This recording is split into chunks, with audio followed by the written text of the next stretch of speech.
नमस्कार सगळ्यांना। श्री स्वामी समर्थ, श्री स्वामी समर्थ, जय जय स्वामी समर्थ, श्री स्वामी समर्थ, जय जय स्वामी समर्थ।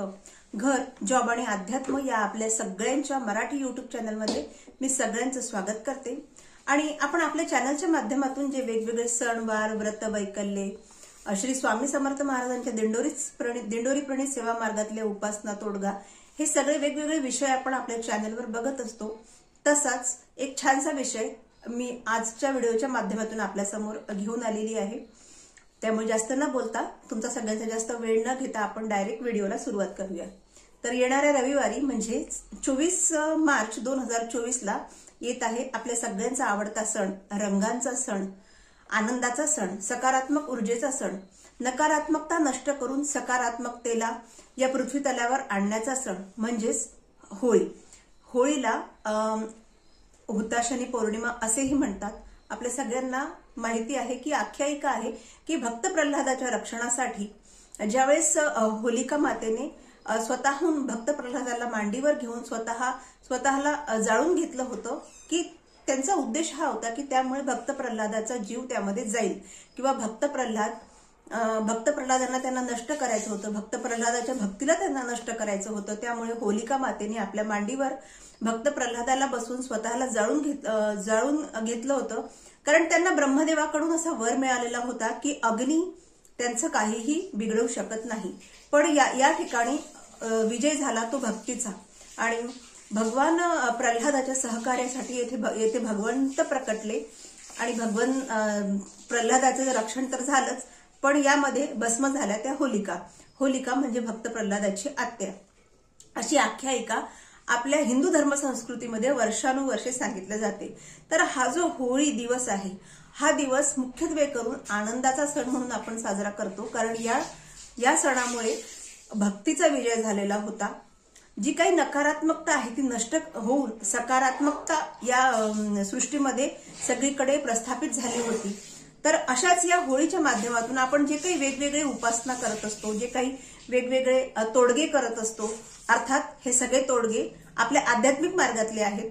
त्यामुळे असे हे जे विशेष जे दिवस असतात, होळी झालं, गुढीपाडवा झालं, त्याचप्रमाणे दिवाळी म्हणजे मोठी अमावस्या, तर या विशिष्ट दिवसांवर आपण जे काही उपाय तोडगे करत असतो हे 100% कार्यरत होतात, फलद्रूप होतात। तर अशाच या होळीच्या दिवशी आपल्याला काही छानसे उपाय आणि तोडगे करायचे आहेत, ते आपण आजच्या व्हिडिओच्या माध्यमातून बघणार आहोत। हे उपाय आणि तोडगे सगळ्या गोष्टींसाठी आहे। जर का तुम्हाला वाटत असेल की आपल्या कुटुंबियामध्ये कोणाला करणी बाधा झाली असेल, त्यासाठी देखील उपाय आहे। आजारी राहणाऱ्या व्यक्तींसाठी देखील उपाय आहे। तुम्हाला असं वाटत असेल की सतत माझ्या कुटुंबावर कोणाची तरी वाईट दृष्टी पडते आहे, माझ्या कुटुंबाचा, माझ्या घरातल्या सदस्यांचा जशी व्हावी तशी प्रगती होत नाहीये, तर या सगळ्या गोष्टींसाठी यामध्ये मी आजच्या व्हिडिओच्या माध्यमातून तुम्हाला बरेच उपाय आणि तोडगे सांगणार आहे। त्यामुळे सगळ्यांनी शांततेने व्हिडिओ ऐका आणि या होळीच्या दिवशी हे उपाय तुम्हाला जे आवश्यक वाटत असेल ते जरूर करा। तर पहिला उपाय आहे की होळी जेव्हा आपण होळी पेटवतो त्या होळीचं पूजन करताना आपल्याला काही विशिष्ट सामग्री त्या पूजेमध्ये असायला हव्यात। त्या सामग्री कोणत्या ते आपण बघून घेऊया। घरातील प्रत्येक व्यक्तीने होळी पेटवल्यानंतर त्यामध्ये गाईचे तूप, 11 लवंगा, 7 बत्तासे, 5 विड्याची पाने, गोटा, खोबरे, त्यानंतर एक नारळ आणि पुरणाची पोळी आणि आपल्या घरी जो काही नैवेद्य तयार होईल, आपण जो काही स्वयंपाक करू, या सगळ्यांचा नैवेद्य आपल्याला होलिका मातेला म्हणजे होळीला अर्पण करायचं आहे। मी पुन्हा तुम्हाला पूजेचं साहित्य एकदा सांगते आणि त्यास हे साहित्य पूजेमध्ये अवश्य असू द्या। गाईचे तूप, 11 लवंगा, 7 बत्तासे आणि 5 विड्याची पाने, गोटा म्हणजे बिबा आणि खोबरे, नारळ, हे सगळं आपल्याला होळी मातेचं पूजन केल्यानंतर सगळ्या वस्तू क्रमाक्रमाने आपल्याला अर्पण करायचे आहे होळीमध्ये। त्यानंतर दुसरा उपाय असा करायचा आपल्याला की होळीची पूजा करण्याआधी आपण होळीला पाणी फिरवतो। तर यावेळेस आपल्याला पाणी फिरवताना 11 प्रदक्षिणा मारायची आहे। 11 प्रदक्षिणा माराव्यानंतर एक गोटा, एक खोबरे, नारळ व तूप व्हावे। पहिले आपल्याला 11 प्रदक्षिणा मारून घ्यायचे आहे आणि त्यामध्ये एक गोटा म्हणजे बिब्या, खोबरं किंवा नारळ हे आपल्याला होळीमध्ये अर्पण करायचं आहे। आणि होलिका मातेला प्रार्थना करायची आहे की सगळ्या नकारात्मक, सगळ्या वाईट गोष्टींपासून आपलं स्वतःचं आणि आपल्या कुटुंबियांचं संरक्षण करावं.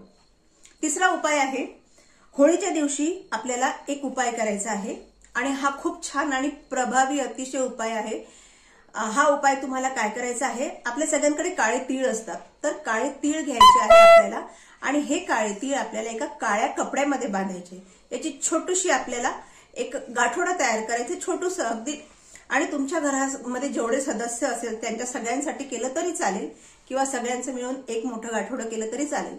तर करायचं काय, हे छोटं काळे तीळ बांधलेलं, काळ्या कपड्यामध्ये बांधलेलं छोटं गाठोडं सकाळपासून आपल्याला होळीच्या दिवसभर आपल्याला आपल्या जवळ ठेवायचं. यामुळे आपल्यावर जी काही नकारात्मकतेचा जो प्रभाव असेल आपल्या व्यक्तिमत्वावर, आपल्यावर किंवा आपल्या घरातल्या ज्या कुटुंबियांवर, ती सगळी नकारात्मकता काळ्या तीळ आणि काळ्या कपड्यांच्या मार्फत त्यामध्ये समाविष्ट होणार आहे. आणि ज्यावेळेस आपण होळी पेटवू त्यावेळेस या होळीच्या अग्नीमध्ये तुम्हाला ते छोटंसं गाठोडं त्यामध्ये अर्पण करायचं आहे. आता हा उपाय प्रत्येकाने आपापल्या जवळ ते छोटूसं गाठोडं ठेवलं आणि अर्पण केलं तरी अतिउत्तम. तर या प्रभावामुळे सगळ्यात महत्वाचा फायदा असा होणार आहे की जर का कोणी तुम्हाला शत्रुबाधा असेल, कोणी शत्रूंचा तुम्हाला खूप त्रास असेल, अशा अजाण शत्रू असतात जे आपल्याला माहित नसतात पण त्यांचा आपल्याला त्रास होत असतो, तर यामुळे आपला शत्रूंचा त्रास कमी होणार आहे. आता पुढचा उपाय आहे, आपल्याला 7 गोमती चक्र घ्यायचे आहेत. गोमती चक्र सगळ्यांना माहिती आहे, शंखासारखे असतात ते आणि त्यावर असा गोल चक्रांचा आकार असतो. विष्णूंच्या चक्राचं प्रतीक त्यांना मानलं जातं, लक्ष्मी मातेला अतिशय प्रिय असतं. तर ते 7 गोमती चक्र आपल्याला घ्यायचे आहे आणि होळी मातेला हातामध्ये घेऊन होलिका मातेला आपल्यावर जे काही शत्रू आहेत, म्हणजे असे बरेच लोक असतात आपल्या आजूबाजूला जे आपल्या प्रगतीवर त्यांना वाईट वाटत असतं, ते थोडे जेलसी फील, म्हणजे त्यांना जळकुकडेपणा वाटत असतं, ते जळत असतात आपल्यावर. तर अशा अजाणत्या शत्रूंपासून आपलं संरक्षण व्हायसाठी, आपली प्रगती व्हायसाठी ते 7 गोमती चक्र हातामध्ये घेऊन होलिका मातेला प्रार्थना करायची आणि ते आपल्याला होळीमध्ये अर्पण करायचे आहे. तर 5वा उपाय आपल्याला भगवान शंकरांच्या मंदिरात जाऊन करायचा आहे, होळीच्याच दिवशी करायचा आहे. हा उपाय देखील आपल्याला गोमती चक्रासाठी करायचा आहे आणि हा उपाय करायचा आहे व्यापार वृद्धीसाठी. ज्यांच्याकडे ज्यांचा काही व्यापार असेल, काही दुकान असेल, काही व्यवसाय असेल, काही बिझनेस करत असाल, तर त्यामध्ये जर का मंदी येत असेल किंवा त्यांची प्रगती होत नसेल तर त्यांनीच फक्त हा उपाय करायचा आहे. पण हा उपाय आपल्याला महादेवाच्या मंदिरामध्ये जाऊन करायचा आहे. आपल्याला काय करायचं आहे, 21 गोमती चक्र हातामध्ये घ्यायचे आहे आणि महादेवांना प्रार्थना करायची आहे आपल्या व्यापार वृद्धीसाठी आणि भगवान शिवशंकरांना ते 21 गोमती चक्र अर्पण करायचे आहे फक्त होळीच्या दिवशी. आता पुढचा उपाय असा आहे की जर का तुमच्या घरी लहान मुलं असतील आणि त्यांना वारंवार नजर दोष होत असेल किंवा दृष्ट लागत असेल किंवा काही वाईट शक्तींचा त्यांच्यावर प्रभाव होत असेल तर आपल्याला हा उपाय करायचा आहे. होळी आपण जाळल्यानंतर दुसऱ्या दिवशी जी राख उरते त्या राखेने आपल्याला करायचं काय आहे, होळीची थोडीशी राख घ्यायची आहे, त्यामध्ये थोडंसं मीठ टाकायचं आहे.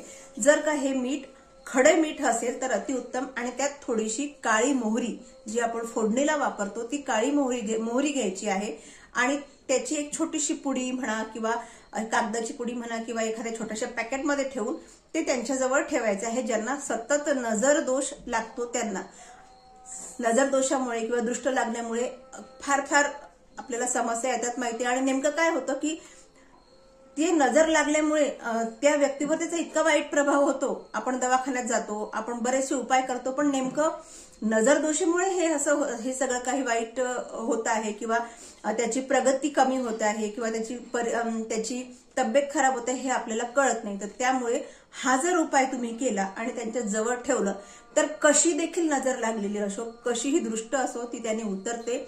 आणि सगळ्यात महत्वाची गोष्ट म्हणजे मुख्यत्व म्हणजे या राखेमुळे मीठ मिश्रित त्याचप्रमाणे मोहरी मिश्रित राखेमुळे नजर ही कधीही लागत नाही.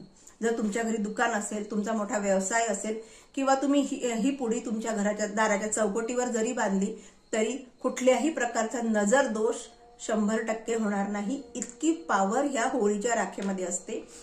तर आशा करते तुम्हाला हे सगळे उपाय तोडगे समजले असतील. काही नसेल समजलं तुम्ही कमेंट बॉक्समध्ये नक्कीच मला कमेंट करू शकता. तर पुन्हा भेटूया अशाच एका छानशा उपायांमध्ये, त्याचप्रमाणे होळीविषयीच्या माहितीमध्ये. तोपर्यंत सगळ्यांना श्री स्वामी समर्थ.